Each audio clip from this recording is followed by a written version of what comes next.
Hey hi guys, எல்லாரையும் நிலாச்சோறு சேனலுக்கு வரவேற்கிறேன். இன்றைக்கி நம்ம என்ன பண்ண போகிறோம் தெரியுமா? கிறிஸ்பியான ஃப்ரெஞ்ச் ஃப்ரைஸ் எப்படி பண்ணலான்னு பார்க்கலாமா? அதுக்கு ஒரு பாத்திரத்தில் உப்பு போட்டு தண்ணி வச்சுக்குவோம். அதுக்கு முதல்ல உருளைக்கிழங்கு நல்லா தோல் சீவி தனியாக எடுத்து வச்சுக்கோங்க.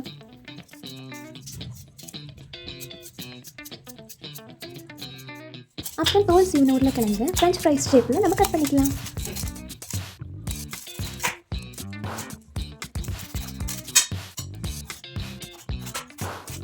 இதோ இந்த மாதிரி கட் பண்ணிக்கோங்க.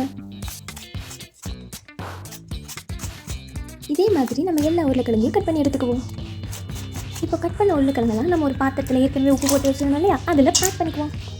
இது அப்படியே கொஞ்சம் நேரம் ஊறட்டும். இந்த ப்ராசஸில் உருளைக்கிழங்குல இருக்கிற எக்ஸ்ட்ராவான ஸ்டார்ச் கண்டென்ட் எல்லாம் போயிடும். அதுக்கப்புறமேட்டு உருளைக்கிழங்கை எடுத்து ஒரு நல்ல ஒயிட் கிளாத்தில் போட்டு நல்லா இப்படி ப்ரெஸ் பண்ணி எடுத்து பேக் ட்ரை பண்ணி வச்சுக்குவோம். இப்படி பண்ணுறதுனால உருளைக்கிழங்குல இருக்க வாட்டர் எல்லாம் போயிடும். அது மட்டும் இல்லாமல் எண்ணெயில் போடுறப்போ நமக்கு தெரிக்காமையும் இருக்கும். இப்போ நம்ம உருளைக்கிழங்குலாம் எண்ணெயில் போட்டு எடுக்க தயார். இப்போ ஒரு கடாய் எடுத்து அதில் எண்ணெய் ஊற்றிக்கோங்க. எண்ணெய் சூடானதும் நம்ம இப்போ எடுத்து வச்சுருக்க உருளைக்கிழங்குகளை போட்டுடலாம். அப்படியே அந்த பபிள்ஸ்லாம் கொஞ்சம் அடங்குற வரைக்கும் வேகட்டும்.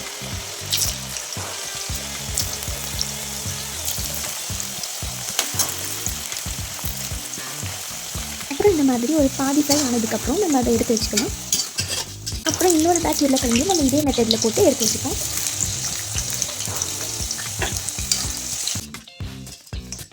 அப்புறம் அது எல்லாத்தையும் ஒன்றா போட்டு நல்லா கிறிஸ்பியாக ஆகிற வரைக்கும் ஃபுல்லாக ஃப்ரை பண்ணி எடுத்துக்குவோம்.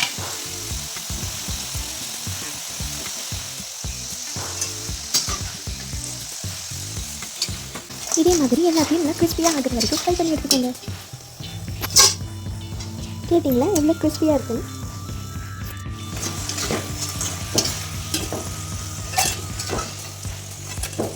அப்புறமேட்டு நீங்கள் உங்களுக்கு தேவையான அளவுக்கு உப்பு ஆட் பண்ணிக்கோங்க.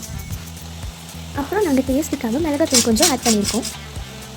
ஆனால் அது கம்ப்ளீட்டாக ஆப்ஷனல் தான். மிளகாத்தூள் ஆட் பண்ணாமலே ஃப்ரெஞ்ச் ஃப்ரைஸ் சூப்பராக இருக்கும்ல. ஸோ உங்களுக்கு வேணும்னா நீங்கள் ஆட் பண்ணிக்கோங்க, இல்லைனா இதை ஸ்கிப் பண்ணிக்கோங்க.